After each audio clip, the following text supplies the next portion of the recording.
Okay, I'm not going to keep you waiting any longer. I appreciate it's just gone 4, so we'll crack on. I do think we may finish early. You'll be pleased to hear. If I can just say now at this stage, if you can hang around at the end of the webinar, even if you don't have any questions, we are going to do a quick poll, a couple of questions that we need to ask you because we need to gather some information for reporting purposes. So if I can ask you not to disappear straight away, even if you don't have any questions, that would be great. So welcome to the webinar on opening schools facilities. For those of you who don't know me, I'm Wendy Newton. I'm Head of Children and Young People at Active Surrey. The agenda for today is relatively straightforward, but before I move into that, I just want to check, I don't want to waste anybody's time. If anybody isn't on this call representing secondary or special schools, if they're here in a primary school capacity, then this webinar is not the right place for you because at the moment this funding is directed at that age group. So I just want to say that now. Hopefully we managed to contact all the schools who did book by mistake, but if you're here on today's webinar, it is for secondary and special schools only. So in terms of the agenda for today, fairly straightforward. I'm going to give you a little bit of national context, not too much. I know that national strategy is not necessarily of great interest, but obviously the funding that's available to you is of great interest. So we're going to spend most of the webinar talking about that.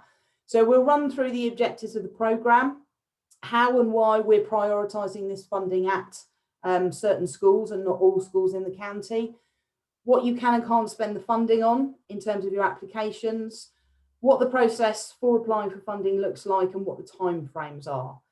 I will start by saying now that the timeframes for this funding are very tight and they weren't set by us. So I'm not going to apologise for that, but I am going to highlight that to say that Sport England turnaround time on this funding is very, very tight in terms of the application process and in terms of delivery and spending the funding. So just wanted you to be aware of that really.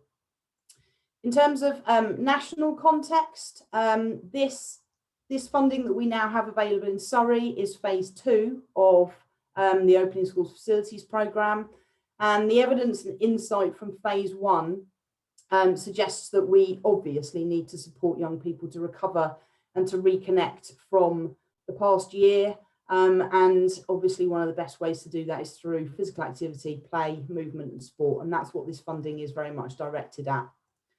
In terms of activity levels, some research from Sport England shows that still quite a large number of young people are still not completing or doing 60 minutes of physical activity a day. Statistics for Surrey are slightly higher than national average, but there are still a large number of young people within our county who are not doing 60 minutes of activity a day. And most of you will be aware that 30 of those 60 minutes, the responsibility does sit within school environment. There's been a significant drop in physical literacy since the first lockdown, and young people's confidence has decreased and their competence decreased by comparison to statistics last year. So some groups of young people are relying heavily on school provision now, and especially we'll come on to talk about kind of focus groups and priority groups. So that's just really just to kick off with a bit of scene setting. And I'm going to move straight on now into the kind of objectives of the programme. So if you're not already aware, Opening Schools Facilities funding is about delivery of after school activities and opening facilities outside of the school day. So for physical activity to take place after school, in the evenings, weekends and during school holidays. And obviously the aim ultimately is to enable young people from within your cohort, your students within your school and from the local community, more opportunities to be physically active.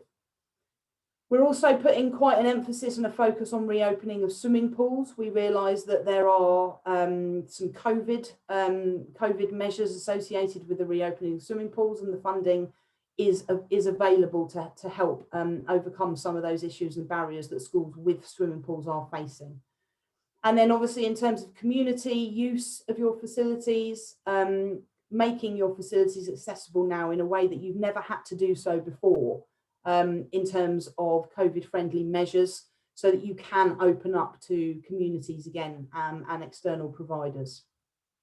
And just in terms of kind of national support around this funding, there's just a couple of quotes there from the CEO of Sport England and from Nick Gibb, the schools minister, in terms of their stance on what they hope this funding will achieve.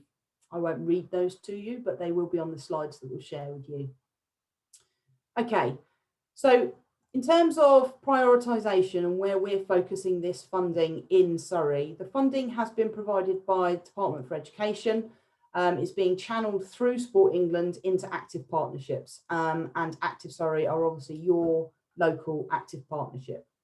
So we've used local insight that we have available to us to make some decisions on how we wanted to focus this funding. And obviously one of the first things I said when I started the webinar is we have chosen to focus this funding on secondary and special schools. And you'll see why when I go through the actual prioritisation lists in a second. In terms of primary provision, should you get any inquiries from any of your local feeder primary schools about this funding, because it is heavily focused on after school provision, primary schools do still have access to PE and sports premium funding, and they can use that funding for this type of provision. So we didn't feel that there was a need to focus the funding on primary schools at the moment. If we get insufficient applications from secondary schools, we may well open up to primary schools at a later date. But the focus for now is yourselves. So in terms of prioritisation, we are looking at schools with high percentages of children who are eligible for free school meals. Secondly, we're looking at schools with a high percentage of pupils with special educational needs and disabilities. And thirdly, we're looking at inactive young people. So those that are not already engaged in regular physical activity in or outside of school. Those are the three criteria that have been set by Sport England and DFE. So we have to focus on those, and we are expecting all applications to highlight how they will impact on those young people from those particular groups. And then the additional areas that we will be looking at are schools that are in or are serving areas of highest deprivation. There's a huge amount of information around the correlation between physical activity levels and those in areas of high deprivation, and they are lower in many circumstances. Also focusing on schools with swimming pools. As I said, we recognise that reopening swimming pools, certainly to community users, is problematic. So there is a focus of the funding there. And the final one, which obviously makes all schools that are on the call completely eligible, is those schools who want support to open their facilities to the community. And that doesn't matter whether you already have had in the past community facilities up and running, or whether you want to introduce that now as a new provision in your local community. But obviously in the case of opening up the community, there's still an expectation that you will be targeting the cohorts identified in the first three target groups. Okay, I'm going to move on now to what you can and can't spend the funding on. I'm just going to check in with Charlie just to see whether there's any questions on anything that I've presented on so far. Charlie, I can see you, so you can nod or shake your head or speak to me. No questions so far. Okay, great. If you have questions, please feel free to pop them in the chat or save them till the end. That's absolutely fine. We will pick them all up at some point throughout the webinar or at the end. So what you can and can't spend the funding on is obviously kind of key in terms of your applications. So the first one is helping schools with their pools on site to safely reopen. So as I was saying before, this could be simple requirements that you need in order to reopen pools that have been disused for a number of months. And it could also include COVID secure measures, which is the second identified eligible spend. So this is about where you may need to make adjustments to your facilities or purchase additional equipment in order to make them COVID friendly. So this could be signage, this could be touch point entry points, it could be perspex screens, cleaning equipment, floor signage to enable social distancing, and obviously promotion of good hygiene. The third one is around purchasing additional sports activity and storage equipment. Obviously, we're very aware that sharing of equipment is now an issue within schools. So the need to purchase additional equipment is an issue, and the cleaning of that equipment as well. So equipment for activity as well as storage equipment are both eligible spend within this funding programme. Accessibility. Obviously, as I've just highlighted, the programme is focused very heavily on children with special educational needs and disabilities. So this could also include buying adaptive sports equipment to cater for those young people. The fifth one is around additional short-term staffing challenges. So this would be paying for staff to, and when I say staff, it's not school staff. Sports coaches perhaps to come in and deliver after school provision would be an example here. When we come on to talk about what you can't spend the funding on, you'll see that it's made quite clear that you cannot use this funding to pay for teachers or teaching assistants, but you can use it for external staff. And that would include potentially any staff that you need in order to open facilities to the community.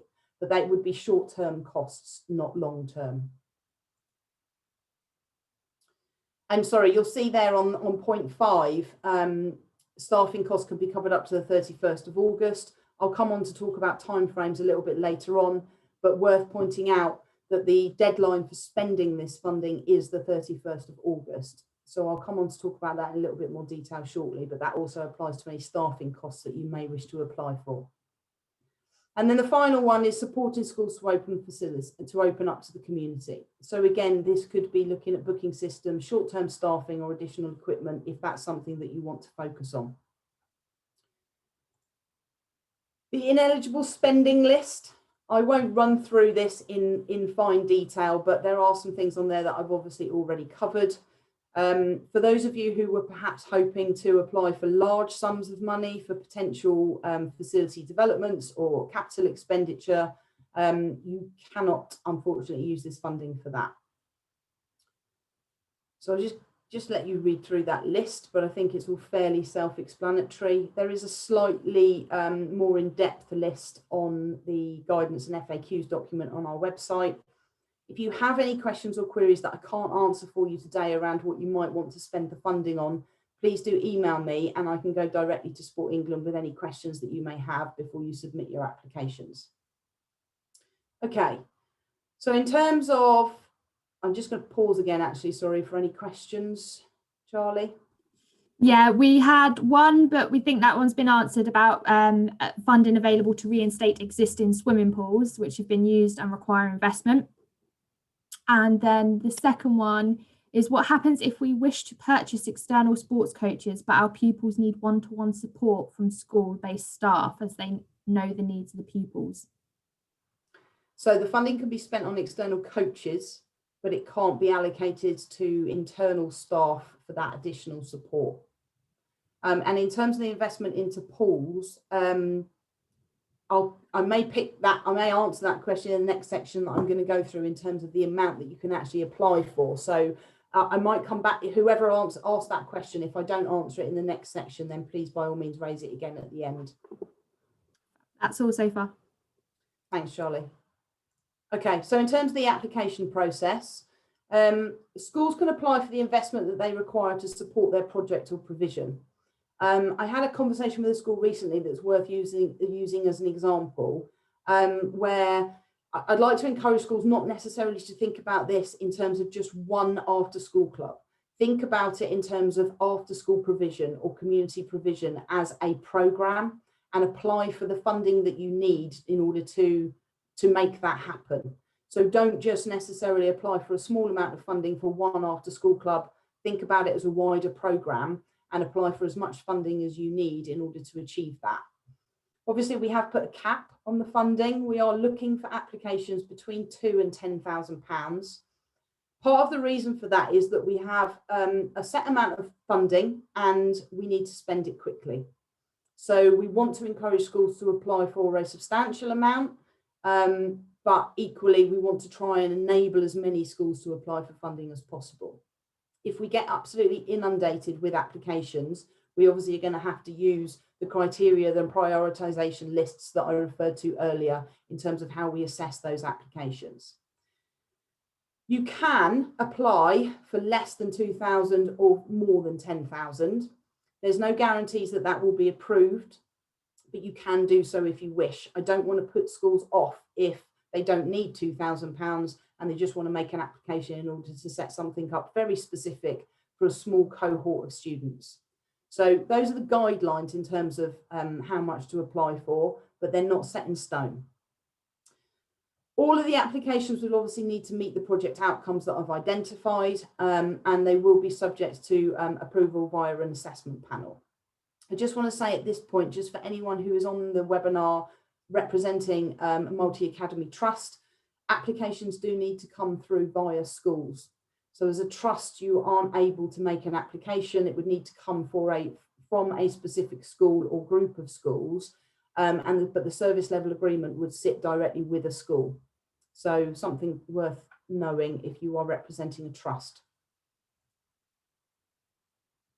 So I mentioned earlier that the funding must be spent or committed by the 31st of August. This is not Active Surrey wanting to spend the money very, very quickly. This has unfortunately been enforced by Sport England and Department for Education, which means that the majority of the delivery is also expected to take place this academic year. There is an allowance for some activity to take place in the autumn term, but the money ideally needs to be spent before then. How that's going to be checked, I don't know, but we need to get the money out to schools by the 31st of August. So there are certain commitments that you could make for the autumn term, but in an ideal world, following the guidelines that we've been given by Sport England, we are looking for that money to be spent by the end of August and the activity ideally to have taken place this academic year. So I did say at the beginning that the timelines were tight, and I unfortunately didn't set them. So don't shoot the messenger, I'm afraid. In terms of reporting and evaluation, this is some good news. There is very little requirement. So you're not going to be expected to provide huge amounts of detail. We will need to report back to Sport England how we've spent the funding, how it's been allocated. So we will be gathering as little information as we need to in order to report back. Schools that are successful in their applications will need to sign a service level agreement. You will need to give us approximate numbers of children that you think will be given the opportunity to take part. And then at some point, we will probably ask for a more accurate figure of how many young people have taken part from various groups.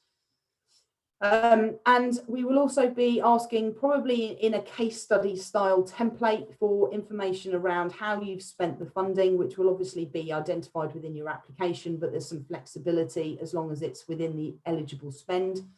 How the funding has been spent, examples of what you have found has been really, really useful, and what doesn't work, and any barriers and challenges that you have faced. And then obviously we would be looking to ask some questions around sustainability. But I promise you we will keep the reporting to a minimum. The key thing to note really about reporting, I suppose, is that we will obviously feed back as a county, as all counties in the country will, on this funding.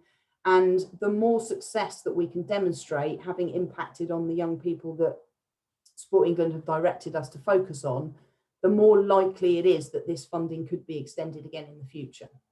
I can't make any promises on that because obviously I'm not in charge of the budgets, but there is a possibility that there will be more of this funding in the future. Okay, so in terms of timeframes, take a deep breath. The application window is open now. We have put quite a tight timescale on this. I am open to schools contacting me if they're going to experience issues with this deadline, but I can't stress enough that we need to process your applications and we need to allocate the funding to you in order to spend it and in order for you to get your activity up and running. So we have had to put really tight timelines on this. We have to submit a delivery plan and a budget to Sport England by the end of the week, hence why I want to do a quick poll at the end of this webinar. We are looking to review the applications the week when the deadline closes, and then we hope to be able to notify schools the following week. So it's a very tight turnaround for yourselves and for us. if we get inundated with applications, then we're obviously going to have to assess those very, very rapidly in order to give you some indication of whether or not you've been successful. Payments will then be issued on receipt of a signed service level agreement, which again we will keep as simple as we possibly can. And then delivery, as I said, is expected to take place in the summer term as much as possible. School reporting, I haven't been given any firm deadlines on this, but I anticipate it will be this academic year before the end of the summer term. But we will keep it as simple as possible and give you as much notice as we possibly can. Okay, that's a real whistle stop of information, and you've now got an opportunity to ask any questions around the information that I've presented so far. Charlie, I'm going to come to you first just to see if there's any further questions in the chat feed for me to pick up. Okay. Oh, one more. Sorry, it just literally came in. Do you mean delivery this summer 2021, as it says summer 21 to 22 on the previous slide? So can you clarify the delivery times? Yeah, apologies, that's a typo. So we're talking this academic year. So summer term, this academic year. Okay, what I'm going to do is I'm going to let you sit there for a moment and just ponder any questions that you may have. I'm going to go to Charlie now to do the poll. Now, I appreciate that I've just bombarded you with a lot of information. You may not have known anything about this funding before you joined the webinar. So please don't feel under pressure in terms of the questions that we're going to ask. It is really just a kind of expression of interest type information gathering in order for me to complete the report that I need to submit to Sport England. So nothing that you answer in this poll is going to be, you're not going to be held account. It's not going to necessarily link to your application in any way. It's just an information gathering thing for us, just to kind of get a certain level of interest and detail from you at this very, very early stage. So Charlie, can I hand over to you to run the poll? Yep, certainly. Just to answer Alison about returning to a slide, these slides will be shared with you following today's webinar, as well as a recording. So don't worry, you will have access to them. Yes, if there's a particular slide you want me to put back on now, then I can do, but we will share the slides. Fab. Okay, word of warning, if you need your glasses to read something or anything that's going to slow you down in terms of reacting to this poll, just because we don't want it to log on for so long, then do so. Going to obviously give you time to read the questions and answer them. But I'm going to launch the poll now. There's a couple of questions. I think we have to go through them all together. So, oh no, you've been given all of them. So a couple of questions. Based on what you've heard, is your school interested in applying for the funding? Yes, no, unsure. What you're likely to focus the funding on, and things like that. If in your own time, you can work through those questions and submit them at the end. And I will start to see all of your answers flood in. Need any clarification on any other questions or what the answers entitle? Again, just come off mute or pop it in the chat. We've got some answers coming in now. Thank you very much.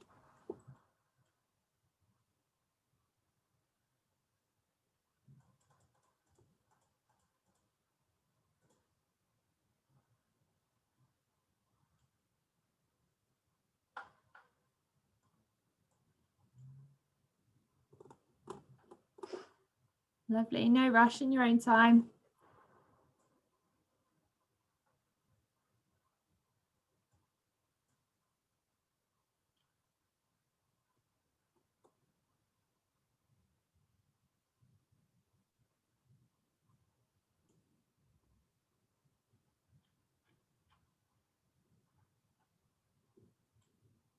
Perfect. Wendy, whilst some are finishing off that, we've got some questions coming in. Bev has asked, can we put in more than one application per school? No, so it's one application per school, but in terms of the question, I've got the chat feed now in front of me. You can lump all of your small projects into one application. You will There is a list so that you can see it before you go into the online application. There is a document on our webpage that has got a list of the application questions. So we are asking for you to provide a kind of description of your project. So if you're looking to apply for a lump sum of money, but it's going to cover a number of mini projects, then if you can just list those in the description, that would be absolutely great.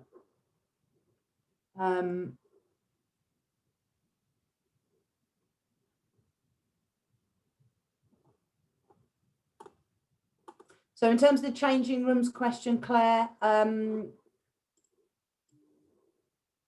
think the answer is yes, but what you will need to obviously refer to is ineligible spend in terms of large capital expenditure on construction refurbishment projects. However, if you're talking about redoing changing rooms to make them COVID friendly, then that would be eligible. If you have any specific questions that I can't answer today, then please do email them through to me and I can put them to Sport England if I'm unable to answer them for you. Can I just jump in there, Wendy? I know we've got a few colleagues on there, but if anyone else is just going through the rest of those questions, I'll just give you a bit more time while Wendy looks at the other questions. But yeah, we'll be closing that poll soon.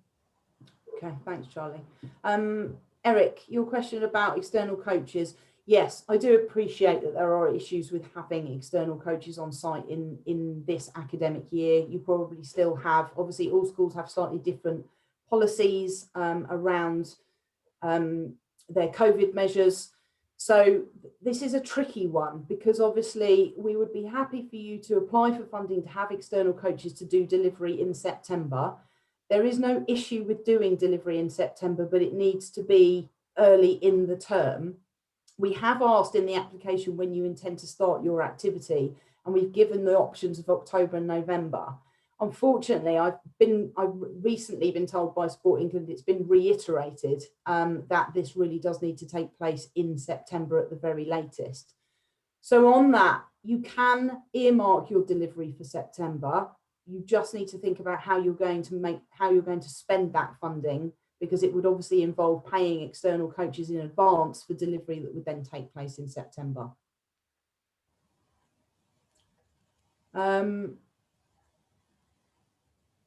Those are all of the questions, I think, in the chat feed. If anybody wants to, Claire, have you raised your hand with a follow-up question, or have I answered your question? Yeah, no, I was going to follow up, because what we were looking at doing is putting in a toilet, because we've got girls and boys changing rooms, but there's only a toilet in the girls one, so it's obviously really difficult to hire that out. And I'm just wondering whether I can get round that with sharing toilets around COVID, or maybe putting in a disabled toilet. Pass, I'm going to say. I don't know the answer. I mean, if we can, the answer to the question around getting around the criteria, I'm very open to looking at ways in which we can do that for any of the projects. I don't know the exact answer to that question, Claire, so I think we may have to put a little bit more detail perhaps on an email to Sport England, and I'll see what they say about that one.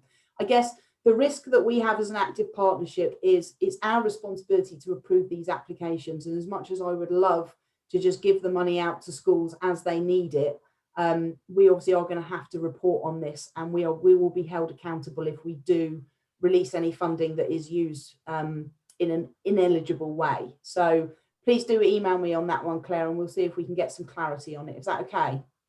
Okay, thank you, Andy.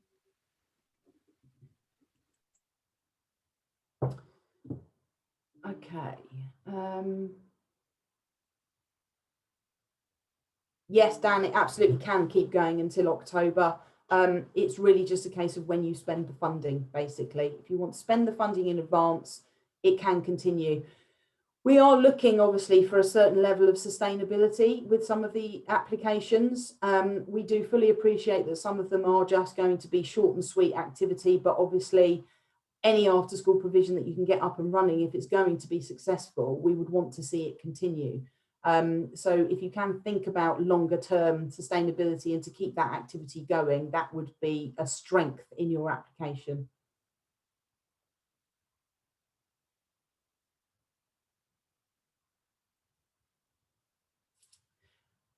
Okay, we will stay on the call for anyone who's got any further questions, any specific questions around your application. Please do get in touch with us and ask anything that you may think of afterwards. I apologise again that the timescales for this are very, very tight, but hopefully the application process is relatively straightforward. We've only asked for as much detail as we really need. What I will say, just so it's not a surprise to you all, in doing this application and with keeping in mind that there could be funding in the future that will be much more focused on community use of facilities, we have also put some questions into the application around around school facilities and community use. That data is going to be really, really important to us in the future. So if you can just fill in that kind of survey section of the application, that will be really, really useful. And answer your question, Eric, the application form's on our website. So if you, I can ask Charlie or Alana if you can just pop that link in there again. But if I just move to my very last slide. On the screen now, you've got the link to our webpage. Guidance and FAQs document that I have referred to throughout this webinar is on there. There's a PDF document that shows you the application questions in advance so that you can work out what details you need before you go and do the online application form. And the link to that is also on there. And obviously you can email me directly or any of the Active Schools team or the Active Schools email address, any questions that you have, and we'll be happy to answer them. So we'll stick around. If anyone's got any other questions, pop them in the chat or unmute yourself. That's absolutely fine. But that's all the information that we needed to share today. So please feel free to finish early. Thank you.